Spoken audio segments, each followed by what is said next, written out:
Today, an Itel Vision 1 Pro mobile came to my shop with a charging problem. The phone was not charging and the battery percentage was always showing 0%. First, I used a battery booster to fully charge the battery and then installed it in the mobile. However, even after that, the phone still showed 0% battery, which indicated a possible issue in the battery fuel gauge line. After that, I removed the power IC and checked the GR reading on the IC pad.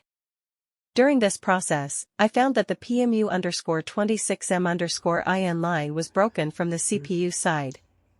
After performing a CPU reball, the line was restored. Then the mobile started charging properly, and the battery percentage was displayed correctly. Now, the phone is working perfectly.